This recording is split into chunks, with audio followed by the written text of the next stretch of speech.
श्रीमद् भगवद गीता के कुल 18 अध्याय है, जिनमें से पहला अध्याय है अर्जुन विषाद योग। दोनों सेनाओं को प्रधान सूरवीरों की गणना और सामर्थ्य का कथन है।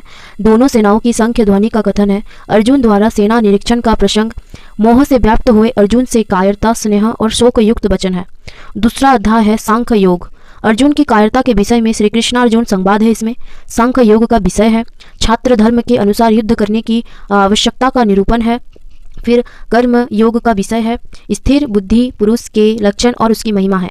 इसमें तीसरा अध्याय है कर्म योग।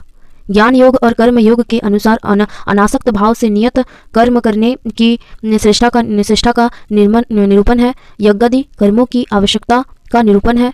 ज्ञानवान और भगवान के लिए भी लोक संग्रहार्थ कर्मों की आवश्यकता है। अज्ञानी और ज्ञानवान के लक्षण तथा राग द्वेष से रहित होकर कर्म करने के लिए प्रेरणा है। काम के निरोध का विषय है। और चौथा अध्याय है ज्ञान कर्म संन्यास योग नामक, सगुण भगवान का प्रभाव और कर्म योग का विषय, योगी महात्मा पुरुष के आचरण और उनकी महिमा, फल सहित पृथक पृथक योग का कथन, ज्ञान की महिमा।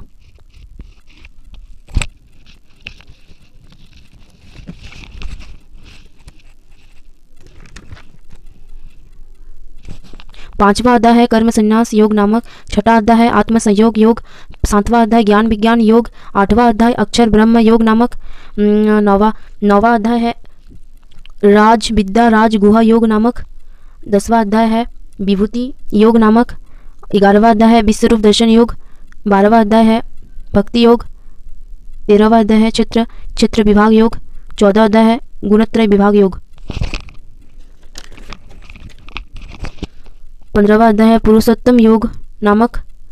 16वां अध्याय है देवासुर संपत्ति विभाग योग। 17वां अध्याय है श्रद्धात्रयी विभाग योग। 18वां अध्याय है मोक्ष संन्यास योग।